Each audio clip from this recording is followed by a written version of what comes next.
Good Monday morning and welcome to your Tail Wag episode 103. We're continuing our discussion about safety leadership, and this morning we are talking about the team member or worker's role in the pet sitter safety system. Picture the moment before a visit begins.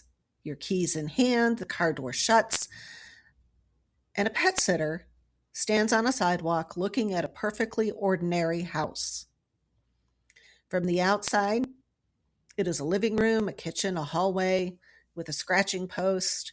Inside the training program, though, that same house is something slightly different.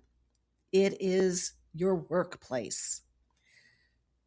That idea is new for many people in pet care. Most of us entered this work because we love animals and we enjoy helping clients. Safety programs, workplace language, and structured training can feel like something reserved for construction sites or hospitals. The Tail Wag briefings exist to gently bridge that gap. A tail wag is a short, practical safety conversation.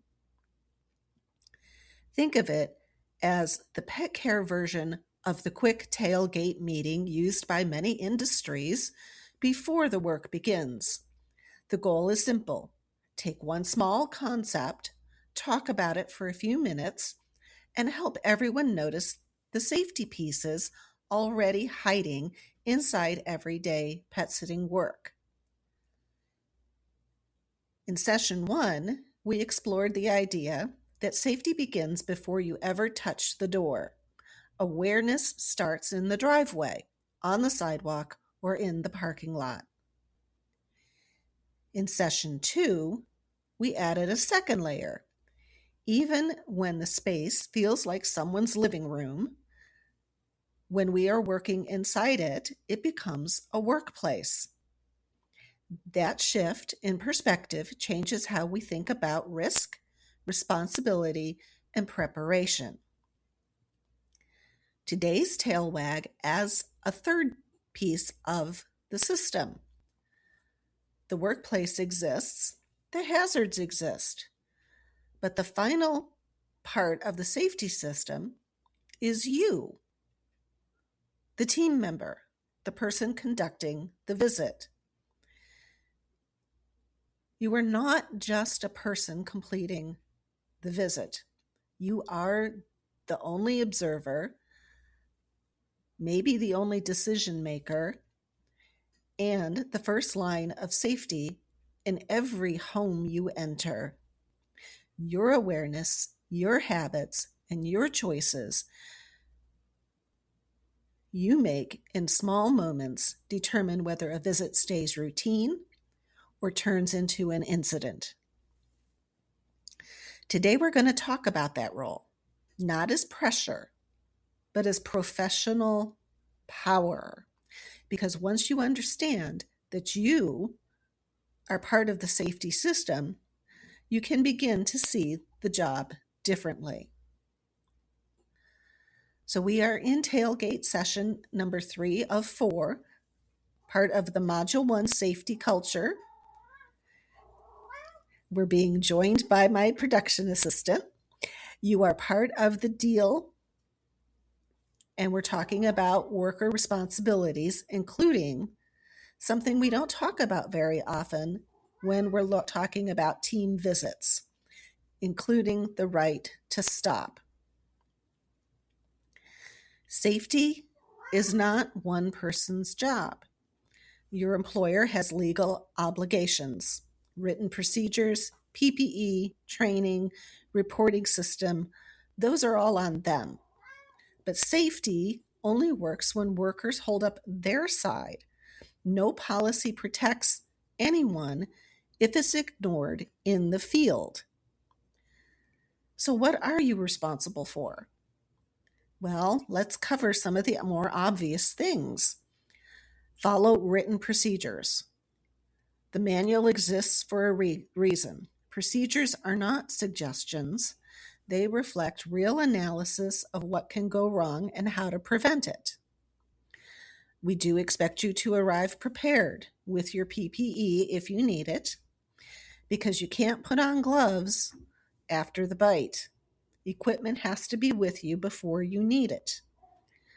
We expect you to report hazards immediately, not at the end of the week, not when it's convenient. If you see something unsafe, document it and tell your team lead, your supervisor, or your business owner. Please maintain situational awareness. This means staying focused, not rushing through the visits distracted, not normalizing conditions that have changed.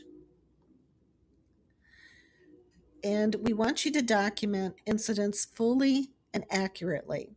If something happened or almost happened, a complete record protects you, it protects the animal, it protects the client, and it protects your employer.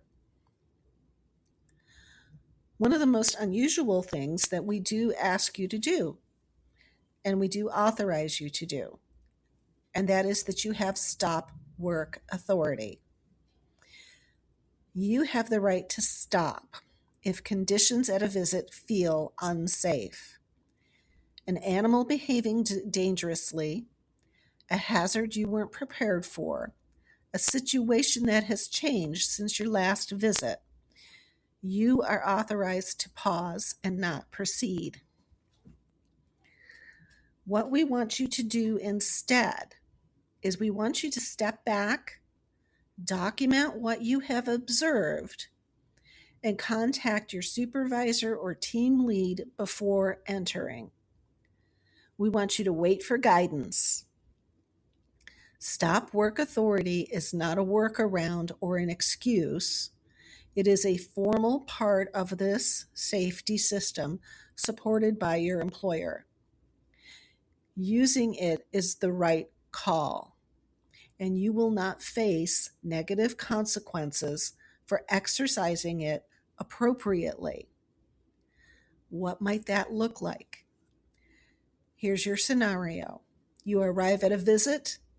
The dog you normally care for is showing signs you've never seen before. Pacing, low growl when you open the door, hackles up. The client isn't reachable. What should you do? The right answer is step back. Do not force entry. Document what you observed, time, behavior, conditions, and contact your manager, your supervisor, or team lead immediately. Do not proceed until you have guidance. It doesn't mean that the visit doesn't occur. It just means there may be new or changes in how the work proceeds. The discussion questions for this week: have you ever pushed through a visit that felt unsafe? And what made you stay to complete the visit? What would it feel like to call your supervisor or team lead and say, I'm not going in today? What do you think would happen for that visit? What's one habit from the list of worker responsibilities that you could do more consistently starting this week? So your key takeaways for now, for the week, are your responsibilities are not paperwork. They are actions that make the policy real in the field. Showing up prepared, reporting what you see, and knowing when to stop and get guidance. That's what a safety culture looks like from the inside.